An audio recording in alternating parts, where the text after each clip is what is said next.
오늘 저에게 주시는 하나님의 말씀, 구약성경 열왕기하 7장 1절부터 10절까지의 말씀 봉독하기를 원합니다.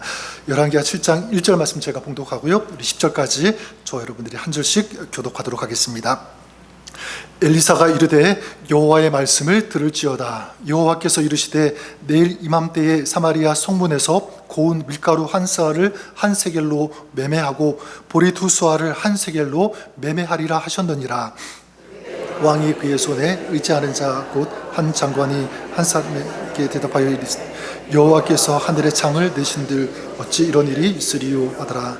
엘리사가 이르되 내가 내 눈으로 보리라. 그러나 그것을 먹지는 못하리라 하니라. 성문 어귀에 나병 환자 4사람이 있더니 그 친구에게 서로 말하되 우리가 어찌하여 여기 앉아서 죽기를 기다리랴. 만일 우리가 성읍으로 가자고 말한다면 성읍에는 굶주림이 있으니 우리가 거기서 죽을 것이요 만일 우리가 여기서 머무르면 역시 우리가 죽을 것이라.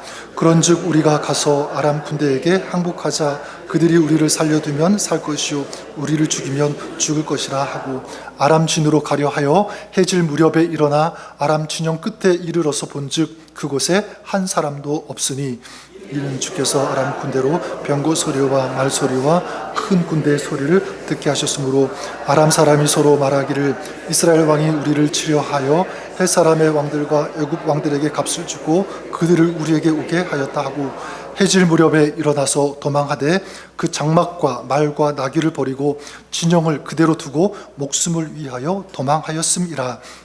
나병들이 진영 끝에 이르자 한 장막에 들어가서 먹고 마시고 거기서 은과 금과 의복을 가지고 가서 감추고 다시 와서 다른 장막에 들어가 거기서도 가지고 가서 감추니라. 나병 환자들이 그 친구에게 서로 말하되 우리가 이렇게 해서는 아니 되겠도다. 오늘은 아름다운 소식이 있는 날이거늘 우리가 침묵하고 있도다. 만일 밝은 아침까지 기다리면 벌이 우리에게 미칠지니 이제 떠나 왕궁에 가서 알리자 하고 가서 성문 들러 그들에게 말하여 이르되 우리가 아람 진에 이르러서 보니 거기에 한 사람도 없고 사람의 목소리도 없고 오직 말과 나귀만 메어 있고 장막들이 그대로 있더이다 하는지라. 아멘. 네, 하나님의 말씀입니다. 수년 전 벌써 좀 오래된 것 같은데요.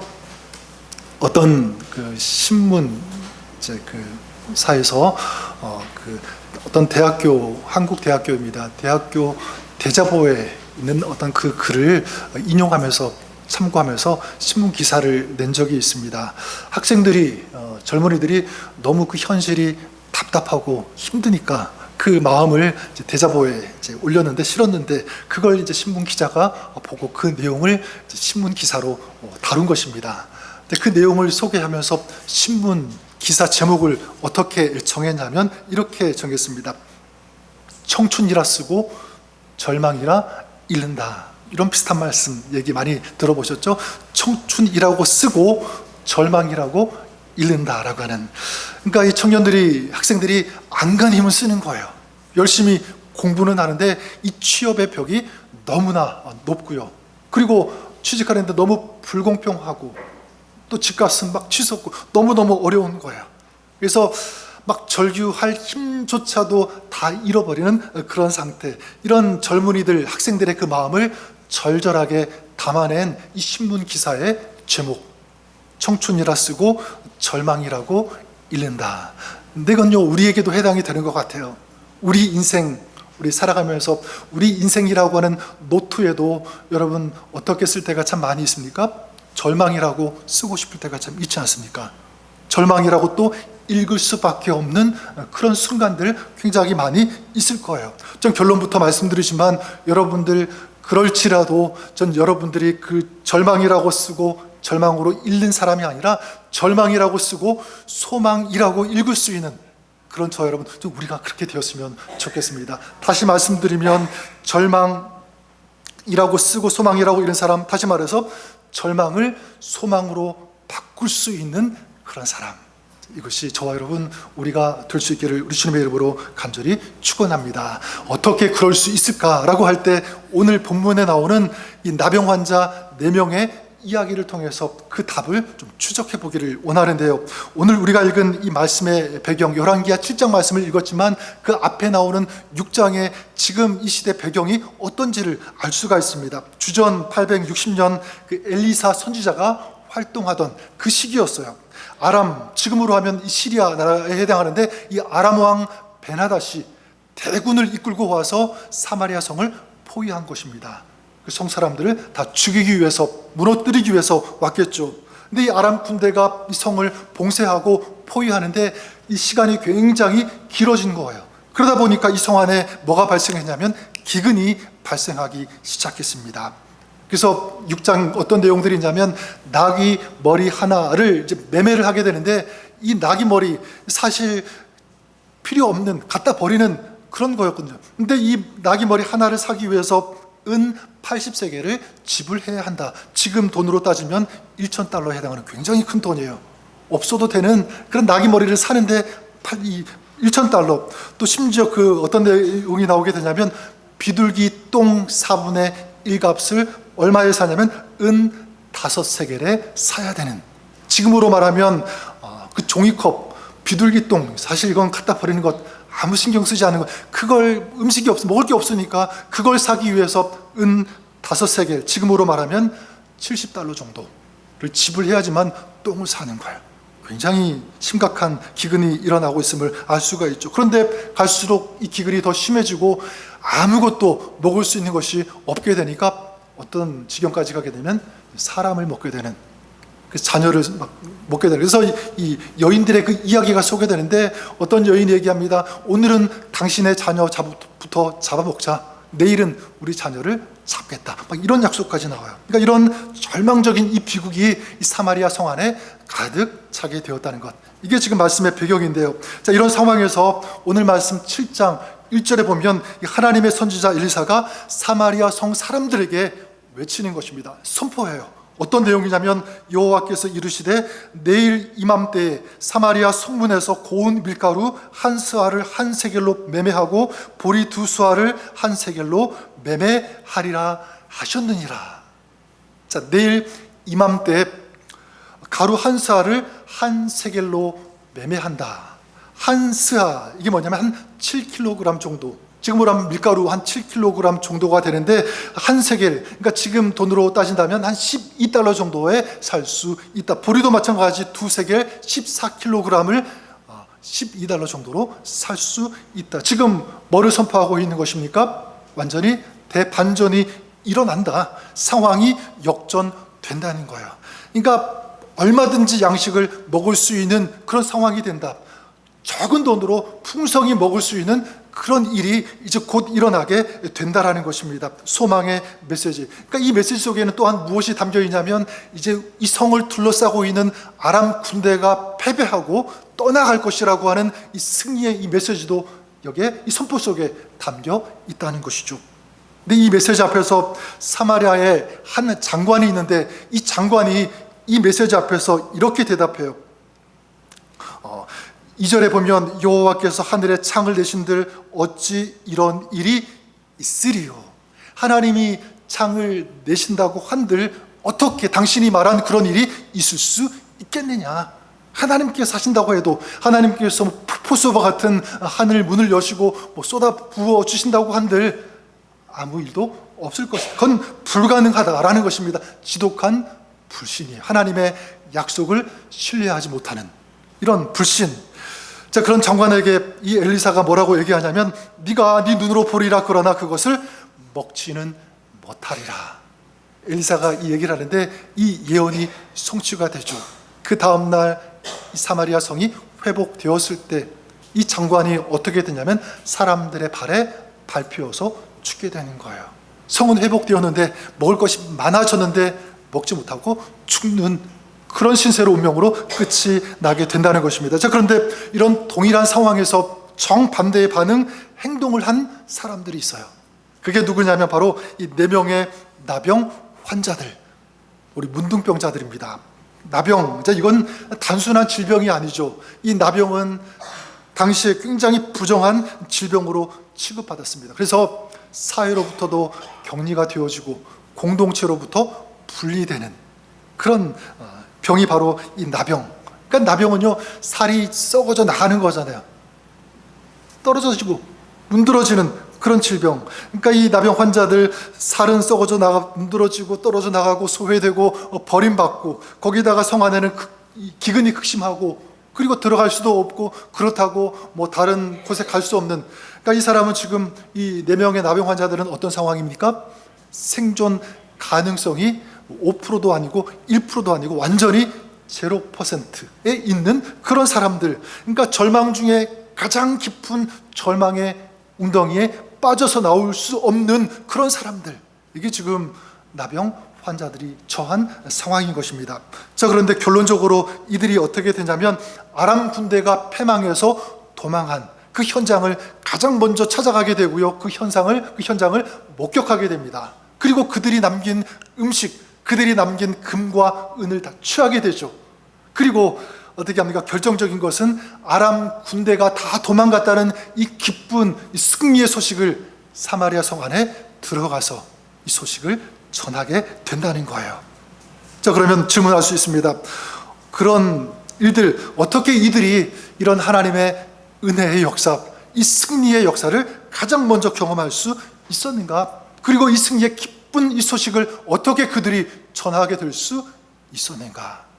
여기에 대해서는 그 답을 2가지 찾고 싶어요. 그 중에 한 가지가 무엇이냐면 바로 이것입니다. 그들은 절망을 붙잡지 않고 소망을 붙잡았다. 다시 말하면 절망을 선택한 것이 아니라 그 절망의 상황 가운데에서 소망을 선택했다라는 것입니다. 3절 말씀, 오늘 말씀 다시 보시면 이 나병 환자들이 서로 이렇게 얘기해요. 우리가 어찌하여 여기 앉아서 죽기를 기다리랴. 죽을 수 없다. 우리가 어떻게 죽기를 기다리겠느냐. 그리고 4절에 얘기하죠. 만일 우리가 성읍으로 가자고 말한다면 성읍에는 굶주림이 있으니 우리가 거기서 죽을 것이요, 만일 우리가 여기서 머무르면 역시 우리가 죽을 것이다. 성에 들어가도 죽고 여기 있어도 죽는다. 그렇다면 어떻게 할까? 아람 진영으로 가자. 거기 가더라도 만약 그곳에 있는 사람들이 죽이면 죽는 것이고 살려두면 살 것이다. 어쨌든 이 아람 진영으로 가자. 이렇게 생각하고 결단하는 것입니다. 여러분, 이 포인트는 무엇이냐면 지금 이 4명의 나병 환자들이 현실을 부정하지는 않았어요. 자기들이 얼마나 절망스러운 상황 가운데 있는지를 잘 알아서 느끼고 있는 것입니다. 근데 중요한 포인트는 무엇이냐면 그 현실을 인정했지만, 알았지만 그 절망이라고 하는 현실에 갇히지는 않았다. 거기에 머무르지는 않았다. 바로 이것입니다. 어떻게 했어요? 현실 너머에 있는 소망을 바라보기 시작했다는 거예요. 절망 속에서도 포기하지 않고 이 소망을 선택하고 이 소망의 자리로 나아가기로 결단했다는 것입니다. 사실 이 나병 환자가 아람 군대 진에 들어간다는 건 너무 불가능한 거예요. 나병 환자가 어떻게 아람 진영 군대 그 진영에 들어갈 수 있겠습니까? 설사 들어간다고 할지라도 아람 군대가 가만두겠습니까? 금방 죽여버릴 수도 있는데, 이런 불가능인데 이런 불가능 앞에서 멈추지 않고 그 불가능에 뭐하고 있는 거예요?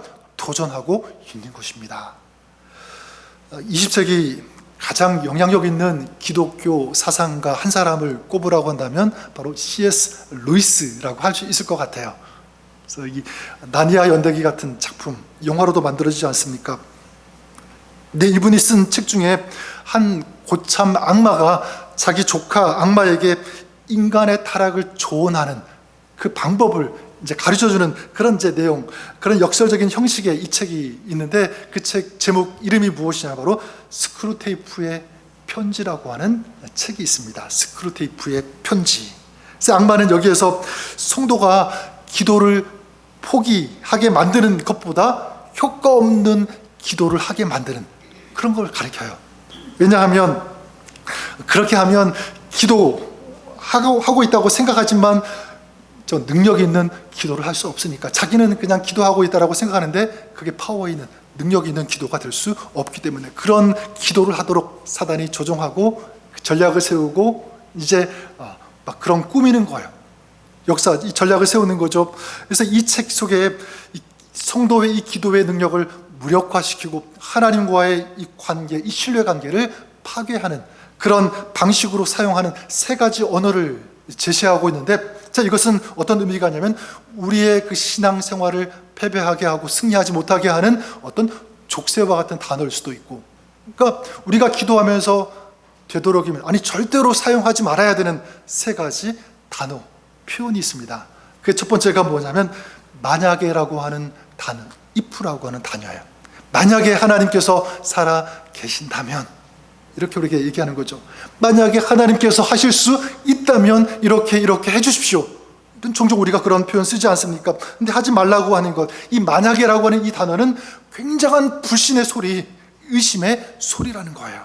마치 어떤 아이가 있는데 이제 문 앞에서, 부엌문 앞에서 엄마를 보면서 얘기하는 거예요. 엄마가, 나의 엄마가 맞다면 만약에 저 음식 먹을 수 있도록 해주세요. 만약 엄마라면, 엄마가 저 음식 만들어 줄 수 있다면 제가 저 음식 먹을 수 있도록 해주세요. 이미 상은 다 차려져 있어요. 엄마가 맞아요. 근데 만약 엄마라면, 만약 엄마가 하실 수 있다면, 주실 수 있다면, 굉장히 그 엄마를 불신하는 것, 어떤 모욕적인 그런 표현 아니겠습니까? 두 번째, 기도할 때 절대 사용하지 말아야 할 단어가 무엇이냐면 바로 이것입니다. 부족합니다. 나는 부족합니다. I lack 이라고 하는 단어래요. 부족합니다. 어떻게 보면 굉장히 겸손한, 자기를 낮추는, 그리고 경건한 말처럼 보여요. 근데 이것은 거짓말이라고 하는 거야. 사단이 주는 속임수다. 여러분, 예수님께서는 이미 우리를 부족하지 않은 존재로 만들어 주셨잖아요. 직접 이 땅에 육신의 몸을 입고 오셔서 우리를 위해서 십자가에서 죽으시고 부활하셨습니다. 그러니까 우리는 어떤 존재냐면 예수님의 보혈로 덮여진 그런 존재가 되었고, 하나님의 백성, 하나님의 자녀라는 이 정체성, 이 신분을 가진 자예요. 근데 부족합니다, 난 연약합니다, 이런 표현은 하나님의 그 약속, 하나님의 그 신실하심, 전능하심을 불신하는 그런 말일 수 있다는 것입니다. 세 번째가 뭐냐면 절대 사용하지 말아야 할 말, 아마도라고 하는 단어, maybe, 아마도 하나님께서 저를 치료해 주실 수 있습니다. 아마도 하나님께서 지금 나와 함께 계실 것입니다. 아마도 하나님께서 내 인생의 문을 열어 주실 수 있을 것 같습니다. 그냥 하면 좋은데 앞에 아마도를 붙이는 거예요. 요한 1서 5장 14절에 이런 말씀이 있습니다. 그를 향하여 우리가 가진 바 담대함이 이것이니 그의 뜻대로 무엇을 구하든지 그가 들으심이라. 뭐라고 말씀합니까? 아마도가 아니에요. 우리가 무엇이든지 하나님의 뜻대로 구하면 주님께서 우리 그 기도에, 그 간구에 어떻게 하신다? 들으신다. 들으시는 하나님. 근데 하나님께서 들으시는데 응답하심에도 불구하고 아마도 의심한다면 그건 하나님을 불신하는 거라는 거죠. 그런데 여러분, 오늘 말씀에 나오는 이 4명의 나병 환자들을 보세요. 그들의 입술 속에 아마, 만약 이런 말 합니까? 없어요. 그리고 사실 우리는 부족합니다라고 말할 수 있는 대표 선수들을 뽑으라면 누구를 뽑을 수 있죠? 이 4명의 나병 환자들이 대표 선수들이에요. 나병이 있죠. 살이 떨어져 나가고 있죠. 멸시받고 있죠. 조롱받고 있죠. 격리되고 분리되는 그런 삶을 살고 있으니까 가장 부족함 가운데 살아가고 있는 그런 사람이 지금 이 4명의 나병 환자입니다. 근데 이들이 어떻게 하고 있죠? 인간적으로 계산하고 있지 않습니다. 소망을 포기하지 않는다. 죽으면 죽겠다, 살면 살겠다라고 하는 이런 마음, 이 확신을 가지고 나아가고 있는 거예요. 담대하게, 두려워 없이. 그랬을 때 그들은 이 사마리아 성을 둘러싸고 위협하던 아람 군대가 싸워보지도 못하고 도망하는 그런 장면을 목격할 수 있었던 것입니다. 그리고 그 승리를 사마리아 성에 가서 전할 수 있는 사람들이 되었다라는 거예요. 여러분, 다시 한번 생각해 보십시오. 나병 환자들, 사실 사마리아 이 성에서 가장 패배한 사람들 아니겠습니까? 그러니까 인생에서 가장 참혹한 패배를 경험하고 그 패배 속에서 지금 살고 있는 그런 사람들. 근데 이 인생에 반전이 일어나는 거예요.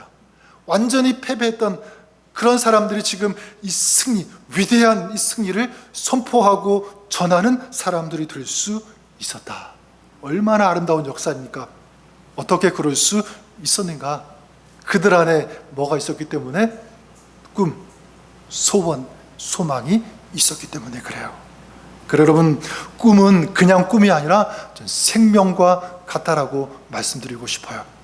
잠언서 29장 18절에 묵시가 없으면 백성이 방자히 행하거니와 이렇게 말씀하고 있습니다. 묵시라고 하는 이 단어, 하존이라고 하는 이 히브리어를 사용하고 있는데 어떤 뜻이냐면 꿈으로도 해석할 수가 있고요, 소원으로도 해석할 수 있고 비전으로도 해석할 수 있습니다. 그러니까 이 꿈, 이 비전, 이 소원이 없는 사람은 망한다, 죽은 것과 같아. 자, 그러니까 이렇게 생각할 수 있습니다. 내가 지금 아무리 잘 살고 있는 것 같아도 그 마음속에 소원이 없다면, 이 아름다운 꿈이 없다면 그 사람은 죽은 사람일 수 있다.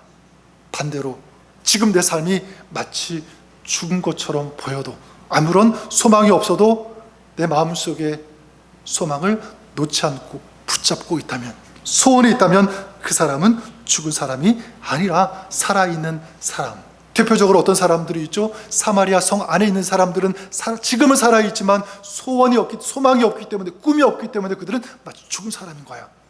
하지만 사람들이 볼 때 죽은 사람들 4명의 이 나병 환자들은 죽은 것처럼 보이지만 그들 안에 소원, 이 꿈이 있었기 때문에 그들은 살아있는 사람이 될 수 있었던 것입니다. 빌립보서 2장 13절에 이렇게 말씀해요. 너희 안에서 행하시는 이는 하나님이시니 자기의 기쁘신 뜻을 위하여 너희에게 소원을 두고 행하게 하시나니. 하나님께서 역사하실 때 어떤 방법으로 역사하신다는 거죠? 우리에게 무엇을 두시고? 소원을 두시고 행하게 하신다, 역사하신다. 그러니까 여러분, 우리가 절망 중에 있다고 할지라도 그 절망 중에서 꿈을 꾸면 그 꿈을 통해서 누가 역사하시는 것이죠? 하나님께서 역사하신다는 것입니다. 그 꿈을 하나님께서 이루어 가신다. 그래서 여러분, 하나님께서 사용하시는 사람은 어떤 사람이냐면 돈이 많은 사람, 부자, 어떤 재력가, 높은 위치에 있는 사람, 그런 사람들은 아니에요. 하나님께서 사용하시는 사람은 좀 꿈이 있는 사람이라고 믿습니다. 꿈이 있는 사람. 하나님께서 사용하시는 사람은 강한 그런 사람이 아니라 약하지만 그 마음속에 소망과 꿈을 가지고 있는 그런 사람. 하나님은 그 사람을 사용하시고 그 사람과 함께 하시는 줄 믿습니다. 전 여러분들이 그런 사람 될 수 있기를 우리 주님의 이름으로 간절히 축원합니다.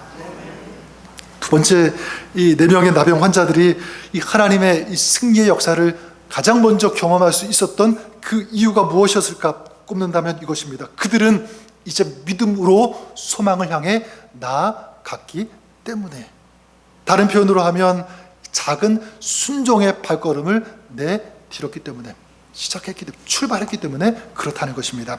여러분, 오늘 우리가 읽은 5절 말씀 다시 한번 보실까요? 5절에 이렇게 말씀합니다. 아람 진으로 가려 하여 해질 무렵에 일어나 아람 진영 끝에 이르러서 본즉 그곳에 한 사람도 없으니. 이 4명의 나병 환자들이 아람 진영에 갔어요. 갔더니 거기에 아무도 없었다, 이렇게 말씀하고 있습니다. 어떤 일이 일어나고 있는 거죠? 또 어떤 일이 일어났습니까? 이제 뒤에 나오는 6절과 7절이 그 내용인데, 아람 군대가 다 떠나간 거예요. 도망간 거예요. 어떤 일이 일어났습니까?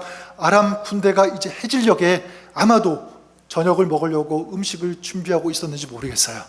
그런데 갑자기 엄청난 말 발굽 소리가 들리고 말의 울음소리가 들린 거예요. 그리고 큰 병거 소리, 지금으로 하면 탱크 소리예요. 탱크 소리가 막 굴러오는 그런 소리를 들은 것입니다. 그리고 대군의 함성 소리, 엄청난 군대가 밀려오는 듯한 그런 소리를 지금 이 아람 군대가 들은 거죠. 깜짝 놀라서 이 천막 바깥에 나가보니까 해가 이제 질 때니까 어둑어둑해서 잘 보이지 않은 거예요. 소리만 들리는 거예요. 근데 이게 무슨 소린가?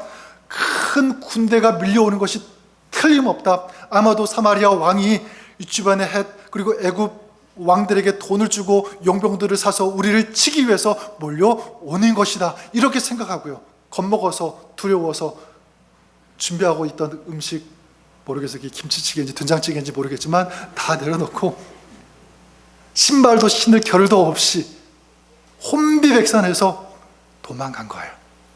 흩어진 거예요. 여기서 한 가지 질문해 볼 수가 있는 의구심이 있는데, 그게 뭐냐면 나병 환자들이 아람 진영에 갔을 때 이 아람 군대가 이미 다 도망쳐서 흩어지지 않았습니까? 그럼 언제 하나님께서 그 일을 하셨는가? 언제 이 애굽 군대들이 이 말발굽 소리, 함성 소리, 병거 소리를 들었는가? 그 시점이 언제인가? 이 질문을 던져보는 거예요. 제가 발견한 답은 이것입니다. 4명의 환자들이 소망을 가지고 아람 진영으로 가기를 결단하고 발걸음을 옮기기 시작한 그 시점부터 누가 하셨냐면 하나님께서 역사하시기 시작했다는 것입니다. 이건 제 막연한 추측이 아니라 오늘 말씀, 성경이 그것을 증명하고 있는데요. 여러분 5절 말씀을 한번 다시 보실까요? 5절에 뭐라고 말씀합니까? 아람 진으로 가려 하여 해질 무렵에 일어나, 이렇게 말씀하고, 언제 일어났다라고 말씀하고 있죠? 해질 무렵에. 기억하십시오. 그 다음 아람 군대가 도망한 시간이 언제인가 라고 볼 때 우리 7절 말씀 한번 같이 읽어볼까요? 7절 말씀 읽겠습니다. 시작. 해질 무렵에 일어나서 도망하되 그 장막과 말과 나귀를 버리고 진영을 그대로 두고 목숨을 위하여 도망하였으니라. 아람 군대가 도망한 때가 언제라는 거죠? 해질 무렵. 그 해질 무렵에 4명의 나병 환자들이 소망을 갖고 움직이기 시작했고요. 그 해질 무렵, 그 시간에 하나님께서 역사하신 것입니다. 여러분, 나병 환자들이 소망을 가지고 일어나 나아가는 그 시간, 정확하게 우리 하나님께서 역사하신 줄 믿습니다. 저는 또 어떤 생각을 해보게 되냐면 이 4명의 나병 환자들이 걸어가는 모습을 상상해 보는 거예요. 어떤 모습으로 걸어갔을까? 나병 환자들이니까 뭐 다리도 떨어져 나갔거나 아니면 뭐 살점이 떨어져 나가 제대로 걸을 수 없었을 거예요. 비틀비틀 힘없이 걸어갔겠죠. 자, 그런데 그 힘 없는 그 소리, 비틀거리는 그 소리, 뭐 자세히 듣지 않으면 들리지 않을 그 소리, 그 소리가 어떤 소리가 되게 하신 거예요? 하나님께서 말 발굽 소리, 대군의 함성 소리, 병거, 탱크가 굴러 움직이는 그런 강력한 어마어마한 대단한 큰 소리, 두렵게 하고 떨리게 하고 도망칠 수밖에 없는 그런 소리로 어떻게 하신 거죠? 하나님께서 역사하신 것입니다. 인간이 볼 때는 아무것도 아닌데, 아무 소리도 아닌데 그 소리를 하나님은 엄청난 소리로 바꾸셨다. 누가 하신 것입니까? 하나님께서 하신 줄 믿습니다. 네, 하나님께서는 못하실 것이 없기 때문에 전능하신 하나님, 가장 약한 것을 통해서도 가장 강력하게 사용하시는 하나님, 그분이 우리의 하나님이시기 때문에 그렇습니다. 그러니까 결론적으로 하나님께서 이 4명의 연약한 사람들을 통해서 누구를 도망가게 한 것입니까? 이기게 한 거죠. 아람 군대를 이기게 하신 거예요. 그들이 흩어지게 하고 도망가게 했다는 것입니다. 그래 여러분, 하나님은 누구와 함께 일하시는가? 절망하고 있는 사람, 자기의 상황만 주목하고 있는 그런 사람, 포기하는 사람, 두려움 가운데 갇혀있는 그런 사람이 아니라 절망의 상황 속에서도 소망을 붙잡을 수 있는 그런 사람, 담대한 사람, 용기를 가지는 그런 사람, 믿음을 가지고 이 순종의 발걸음을 옮길 수 있는 그런 사람, 그 사람하고 하나님께서 함께 하시고 그 사람을 아름답게 사용하시는 줄 믿습니다. 오늘 우리가 살아가면서 우리도 마찬가지, 사마리아 군대가 이 아람 군대가 사마리아 성을 포위하고 있는 것처럼 우리 인생에도요, 아람 군대가 우리를 포위하고 있는 듯한 그런 삶 가운데 있는 분들 아마 있을 것입니다. 어떤 사람은 죄에 포위되어 있는 사람들 있어요. 죄, 거기서 신음하고 있는, 아닌데 하나님께서 기뻐하시는 이 거룩한 모습이 아닌데 자꾸만 그 죄를 짓게 되고 이게 습관화되고 그 죄의 짓눌림 속에서 살아가고 있는 그런 사람들, 어떤 경우에는 사업적, 경제적으로 포위당해서 신음하고 있는 사람들도 있을 수 있습니다.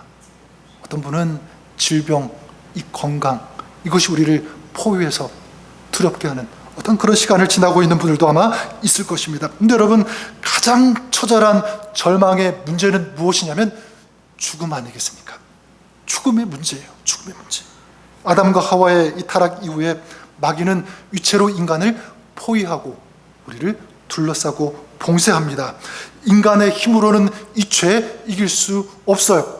인간의 힘으로 우리가 당하고 있는 이 질병과 이 고난, 이런 것들 해결할 수가 없습니다. 어떤 철학가도, 어떤 정치가도, 어떤 정부도 해결할 수 없습니다. 결국 이 사람의 힘으로는 이 아람 군대를 무너뜨릴 수 없다. 이 둘러싸고 있는 아람 군대를 뚫을 수 없다라고 하는 것입니다. 근데 여러분, 이런 아람의 군대를 우리가 당하고 있는, 직면하고 있는 이 인생의 문제를 해결할 수 있는 분이 계세요. 그분이 누구냐면 바로 예수 그리스도 우리 주님이신 줄 믿습니다. 2000년 전 우리를 위해서 육신의 몸을 입고 이 땅에 오시고 우리를 위해서 죽으셨어요. 부활하셨습니다. 그분이 바로 예수 그리스도. 어디에서? 바로 십자가에서. 주님께서 이 엘리사가 사마리아 이 성 사람들에게 선포한 것처럼 주님도 오늘 우리에게 선포하십니다. 수고하고 무거운 짐진 자들아, 다 내게로 오라. 그러면 내가 너희를 어떻게 하리라? 쉬게 하리라. 이사야 53장 5절에도 그가 징계를 받음으로 우리가 화평을 누리고 그가 채찍에 맞음으로 우리가 나음을 입었도다. 그가 채찍에 맞음으로 우리가 나음을 입을 것이다, 이렇게 말씀하지 않고요, 이미 나음을 입었도다, 이렇게 말씀하고 있습니다. 이미 우리 주님께서 2000년 전에 우리가 당해야 되는 그 질고와 그 고통과 그 절망, 이 암울한 이 모든 것을 다 감당하셨다는 거예요. 어디에서? 십자가에서 해결해 주신 것입니다. 자, 그렇기 때문에 문둥병자들이 그냥 아람 진영으로 나아갔을 때 그들에게 이런 은혜가 있었다면 우리도 마찬가지 주님 앞에, 주님의 십자가 앞에 나아가면 그 삶 가운데 이 구원의 은혜가 임하게 되고요, 치료의 은혜가 임하게 되고 절망에서 자유케 되는 이 놀라운 하나님의 역사가 그 사람 가운데 임하게 되는 줄 믿습니다. 1930년대 초 미국이 심각한 경제 대공황을 겪고 있을 그때인데, 어느 날 이 클레어 린스라고 하는 목사님이 이 공장이 밀집된 그 지역에 있는 한 흑인 이 교회에 방문해서 거기에서 말씀을 전했다고 합니다. 근데 그 교회 그 신자들 대부분이 극빈자들이었고요, 60%는 실직한 그런 사람들이었다고 합니다. 근데 그 성도들이 찬양을 부르는데 그 찬양 소리가 뭐 기가 죽고 뭐 이렇게 막 그런 소리가 아니라 굉장히 막 희망찬 그런 목소리로 찬양을 부르더라는 거예요.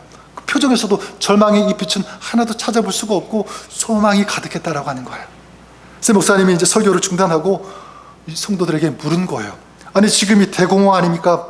아무 희망도 없는 그런 때인데 실업자는 계속 증가하고 있는데 당신들은 어떻게 그렇게 즐겁습니까? 물어본 거예요.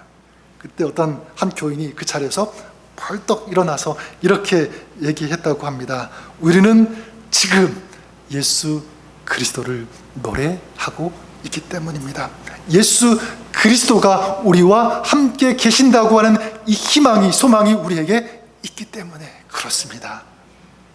그래 여러분, 저는 우리에게도 동일하게 이것이 적용된다라고 생각합니다. 절망 중에 있어도 소망 되시는 예수 그리스도를 바라볼 수 있다면, 그 주님 앞에 나아갈 수 있다면, 그 주님을 부를 수 있다면, 여러분, 그 사람에게는 이런 놀라운 은혜와 소망, 축복이 그 삶에 임하게 되는 줄 믿습니다. 혹시 여러분 질병과 건강 때문에 고민하고 힘들어하는 그런 분이 있다면 여러분 그렇게 십자가 주님 앞에 나오시고요, 믿음으로 구하십시오. 그럴 때 우리 주님께서 여러분들을 붙잡아 주실 것을 저는 믿습니다. 또한 직장과 이 사업 때문에 고민하고 힘들어하는 그런 분이 있다면 기도할 때, 주님 앞에 나아갈 때 주님께서 지켜 주실 것을 믿습니다. 자녀의 미래가 걱정되시는 분들, 그리고 자녀의 신앙 걱정되는 분들 있을 거예요.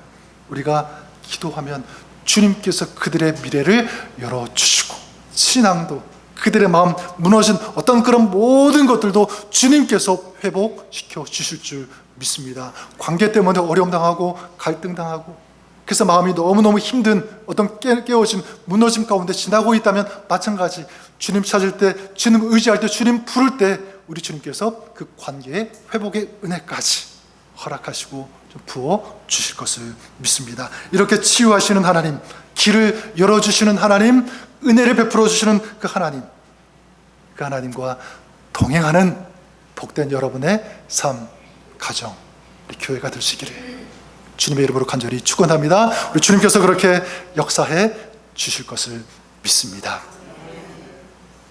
한번 기도하겠습니다. 자비로우신 하나님 아버지, 어떤 절망의 상황에서 그 상황을 보는 것이 아니라, 주목하는 것이 아니라 주님을 바라볼 수 있는 소망과 능력과 승리가 되시는 그 주님 바라보며 주님 앞에 나아가는 믿음, 신앙, 우리의 삶이 되게 하여 주옵소서. 우리가 그 마음 가지고 주님 앞에 나아갈 때 주님께서 우리의 힘이 되어 주셔서 승리의 감격과 이 기쁨의 노래를 부를 수 있는 진정한 아름다운 복 있는 저들의 삶과 신앙 될 수 있도록 오늘도 주님께서 함께 하시고 역사하여 주옵소서. 예수님의 이름으로 감사드리며 기도드립니다. 아멘.